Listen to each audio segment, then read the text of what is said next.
Depois das reformas da Previdência e tributária, o governo federal sinaliza que deve encarar a reforma administrativa, que pode mexer com a estabilidade do servidor público. Meu convidado hoje é o economista Ricardo Valério, que tem acompanhado esse assunto. Boa tarde, Ricardo. Boa tarde, Diógenes. Prazer todo estar aqui com vocês. Previdência, primeira votação, primeiro turno na Câmara, ainda falta um turno e toda a votação no Senado da República. Tributária já está em discussão, já tem até comissão instalada na Câmara dos Deputados. Quando é que você acha que o governo vai encarar a reforma administrativa? Olha, o governo já começou a trabalhar esse primeiro segmento em relação à reforma administrativa, que é uma reestruturação da carreira do funcionalismo. Obviamente que ele vai se debruçar muito agora em cima da reforma tributária, né, consolidar a previdenciária, que Deus queira que ainda os estados e os municípios entrem lá no Senado através de uma PEC no Senado, porque se não entrar será um desastre com toda certeza para estados e municípios, né? A tributária já está no bom encaminhamento, aí já tem praticamente uma situação consensual da estabelecimento do IVA, que é o Imposto de Valor Agregado, né? A gente sabe que a preferência do ministro Paulo Guedes é de reabilitar a CPMF com outro nome. Ele chega até o ponto de imaginar já uma alíquota de 0,6%, admite até 1%, desde que o imposto de renda entrasse nessa situação, mas o próprio presidente Bolsonaro já sinalizou que não vê com simpatia. Aí vem a questão agora da reforma administrativa, tá? Que ela é válida, notadamente, naqueles artigos que eles estão analisando, de melhorar a produtividade do servidor público. Obviamente, na bel prazer, você somente dá aumento ao servidor sem melhorar a produtividade, isso não é bom. Agora, a estabilidade, a quebra da estabilidade, essa é uma situação que nós entendemos que quebra a tradição do serviço público, você está modificando uma regra, salvo aquele servidor que, fantasma, ou que cometeu um deslize, mas quebrar a estabilidade do servidor público, acho que é uma situação que não vai passar e nem é justo com o servidor público. É um assunto polêmico, que desde a Constituição de 88, essa estabilidade está garantida, né? Uma das garantias do servidor público. Agora, um dos pontos também importantes de qualquer reforma administrativa é a questão do ingresso na carreira, né?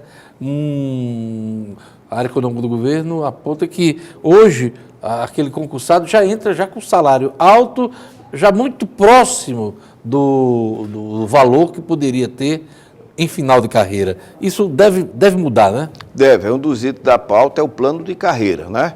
Onde dentro da pesquisa de mercado que eles estão fazendo, né, eles vão partir de um patamar onde o servidor ele entre num teto mais embaixo, para progressivamente acabar aquele reajuste automático que tem, e sim de avaliação do servidor. Ele começa numa parte mais baixa e gradativamente vai subindo, mesmo assim, por avaliação, por mérito, e não simplesmente por tantos anos de trabalho que ele vai ter essa questão.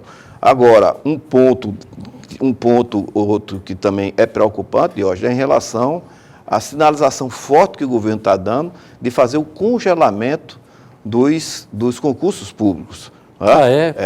E como se daria isso?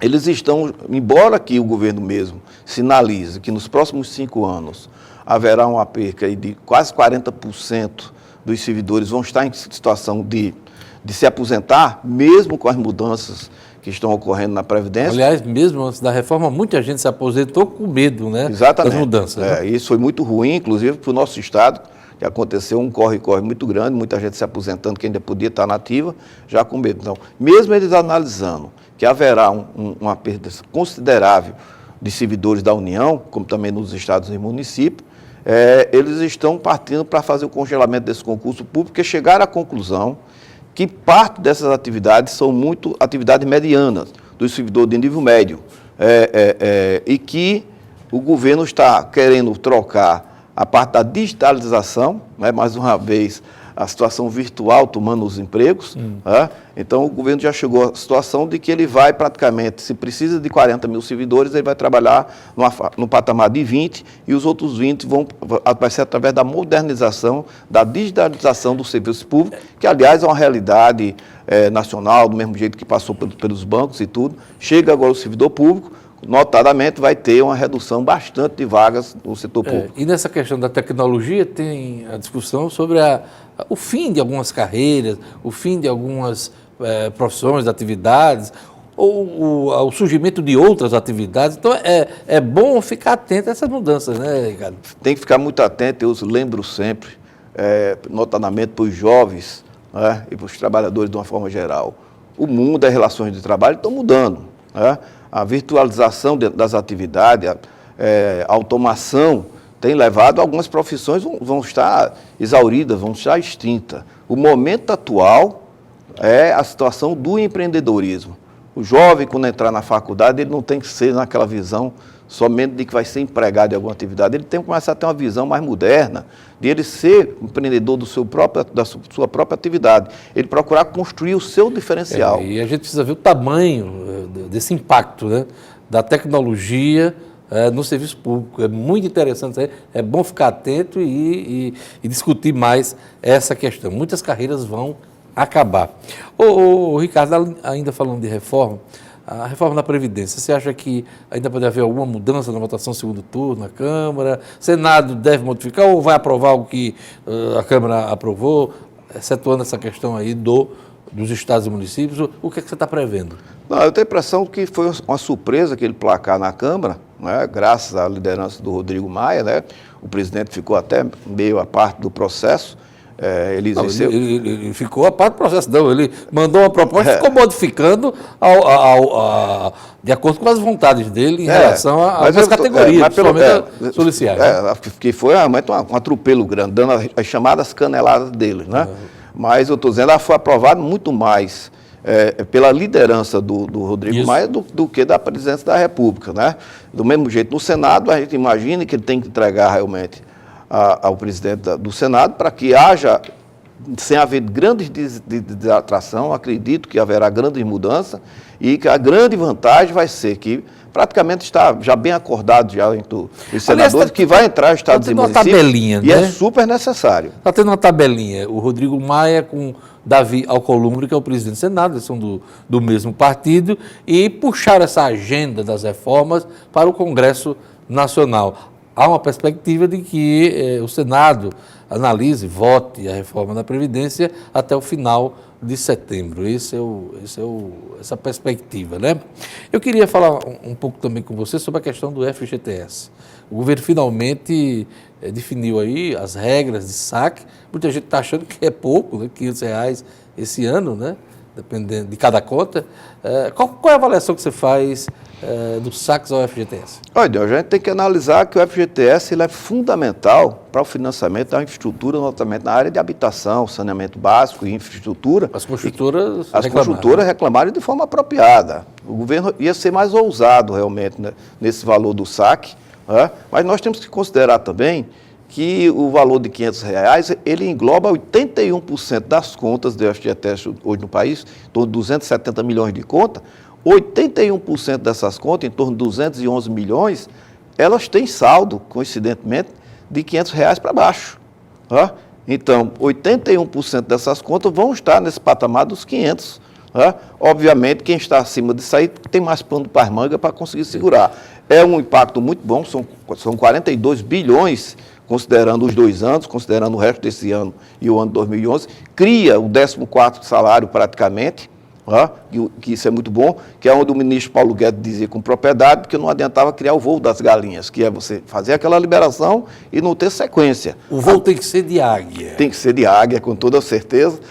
Então a gente imagina que para algumas categorias está sendo criado praticamente um 14º salário de natureza permanente. E outra vantagem também do FGTS é também o reconhecimento do governo que ele não podia continuar pagando 50% da margem de lucro que o fundo dá. Agora vai ser 100%. Agora é 100%, né? Vai melhorar para a nossa sociedade, assim a gente espera. Você falou na questão das construtoras, né? Hoje tem uma declaração do Bolsonaro, repercutida aí pelos sites de notícias, os principais jornais, de que ele decidiu sobre os saques pensando no trabalhador e não nas construtoras, nas conveniências das construtoras. Não é bem assim, não, porque o anúncio foi adiado por uma semana exatamente para fazer uma acomodação e não comprometer esses recursos que são destinados à construção civil.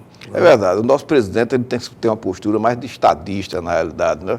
Ele fica entrando nas áreas, deu aquela declaração dos combustíveis naquela época, a Petrobras teve uma perda acentuada, né? Ele sai do palanque, né? E ir para governar. Está muito tranquilo essa questão do hackeamento, porque ele disse que não tem nada muito diferente do que ele fala de público, né? Se encontrar alguma coisa nos vazamentos aí, né?